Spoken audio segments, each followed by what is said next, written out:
नमस्कार, श्री स्वामी समर्थ धार्मिक कथा या यूट्यूब चॅनलमध्ये आपले स्वागत आहे। आजच्या व्हिडिओमध्ये आपण चैत्र नवरात्रीला कुलदेवीच्या मंगल कलशाची स्थापना कशी करायची याबद्दल माहिती घेणार आहोत। सूर्य जेव्हा मेष राशीमध्ये प्रवेश करतो त्यावेळी भारतीय सौर चैत्र महिना सुरू होतो।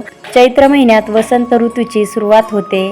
नवीन वर्ष हे चैत्र शुद्ध प्रतिपदेला गुढीपाडव्याच्या दिवशी सुरू होते। भारतीय संस्कृती आणि परंपरामध्ये 4 प्रकारची नवरात्र वर्षभरात साजरी केली जाते। यामध्ये 2 नवरात्र प्रकट तर 2 नवरात्र गुप्त पद्धतीने साजऱ्या केल्या जातात। 2 प्रकट नवरात्रांमध्ये चैत्र नवरात्र आणि आश्विन नवरात्र यांचा समावेश असतो। चैत्र महिन्यात वसंत ऋतूची सुरुवात होत असल्यामुळे या नवरात्रीला वासंती नवरात्र असेही म्हणतात, तर अश्विन महिन्यातील नवरात्रीला शारदीय नवरात्र असे म्हटले जाते।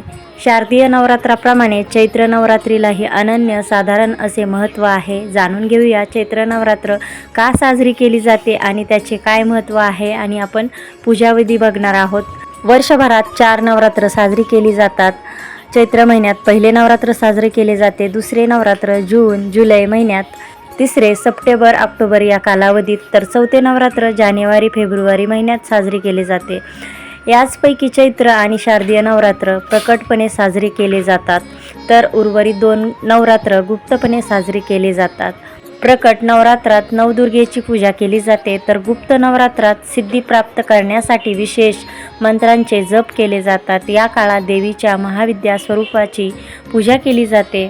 चैत्र नवरात्रीची सुरुवात चैत्र प्रतिपदेपासून केली जाते। चैत्र शुद्ध प्रतिपदा ते चैत्र शुद्ध नवमी या काळात चैत्र नवरात्र साजरी केली जाते। नवरात्र पूजनाने घरातील नकारात्मक ऊर्जा नाहीशी होते आणि घरात सकारात्मक ऊर्जेचा संचार होतो। चैत्र नवरात्र साजरे करण्याचे उद्देश वेगवेगळे मानण्यात आले आहेत।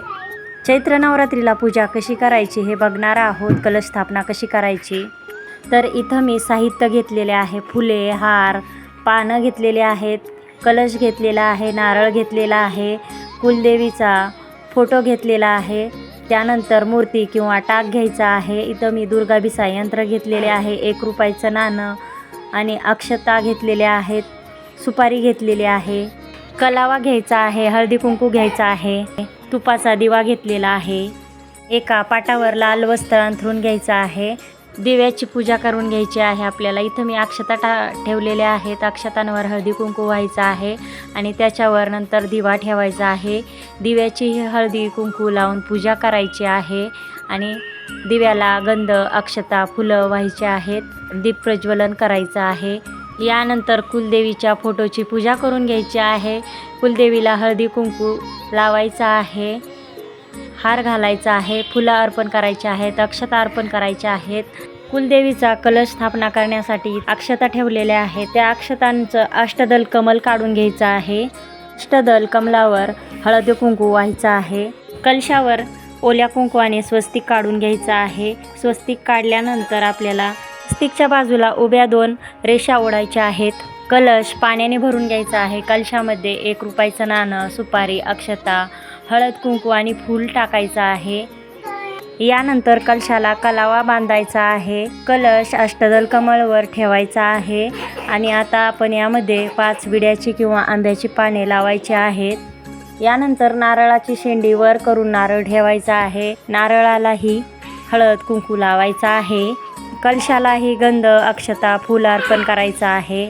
देवीच्या फोटोसमोर पानं ठेवायचे आहे, त्याच्यावर आपण देवीचा टाक किंवा मूर्ती असेल तर त्याची स्थापना करणार आहोत। चुकून माझ्याकडून इथं मी उलटी पानं ठेवलेली आहे। पानांचं देठ हे देवीच्या फोटोकडे करायचं आहे, माझ्याकडून चुकून झालेलं आहे हे। आता पानांवर आपल्याला अक्षता ठेवायच्या आहेत, अक्षतांवरही हळदी कुंकू व्हायचं आहे। एका तामणामध्ये आपल्याला कुलदेवीची मूर्ती असेल तर मूर्ती घ्यायची आहे, नाहीतर कुलदेवीचा टाक घ्यायचा आहे। याचा आपण अभिषेक करायचा आहे। सुरुवातीला पाण्याने अभिषेक करायचा आहे, त्यानंतर पंचामृताने अभिषेक करायचा आहे आणि त्यानंतर परत पाण्याने अभिषेक करायचा आहे। अभिषेक करताना ओम ऐं ह्रीं क्लीं चामुंडाय विच्चे या मंत्राचा जप करायचा आहे। यानंतर मूर्तीला स्वच्छ कपड्याने पुसून घ्यायचे आहे आणि मूर्तीला हळद कुंकू लावायचा आहे। विड्याच्या पानावर आपल्याला स्थापन करायचं आहे। त्यानंतर मूर्तीला फुलं, अक्षता व्हायच्या आहेत। धूप दीप दाखवायचा आहे। यानंतर तामणामध्ये मी दुर्गा विसा यंत्र घेतलेले आहे। दुर्गा विसा यंत्राचाही अभिषेक करायचा आहे।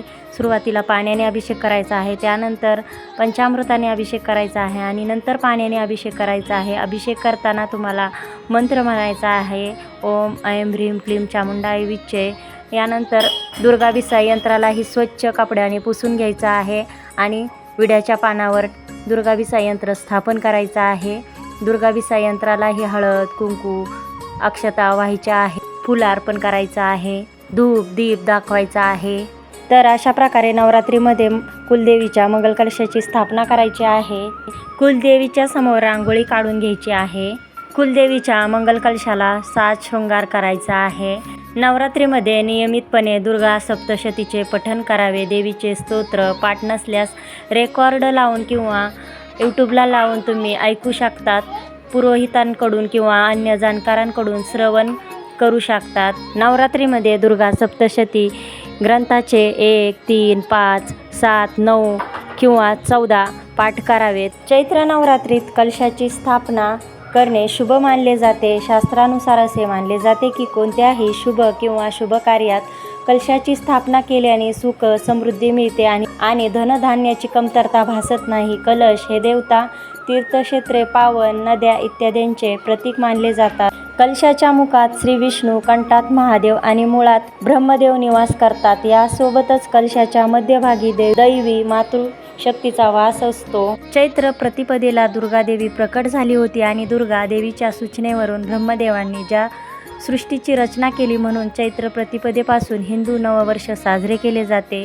तसेच श्री विष्णूंनी चैत्र शुद्ध नवमीला 7वा रामावतार घेतला होता, म्हणून चैत्र शुद्ध नवमी रामनवमी म्हणून ओळखली जाते। नवरात्रीमध्ये संपूर्ण 9 दिवस देवीचे व्रत पूजन आणि भजन केले जाते। तर अशा प्रकारे चैत्र नवरात्रीला आपल्याला कुलदेवीच्या मंगल कलशाची स्थापना करायची आहे। ही माहिती आणि व्हिडिओ आवडला असेल तर लाईक शेअर सबस्क्राईब करायला विसरू नका आणि चॅनलवर जर नवीन असाल तर सबस्क्राईब करा। धन्यवाद। श्री स्वामी समर्थ।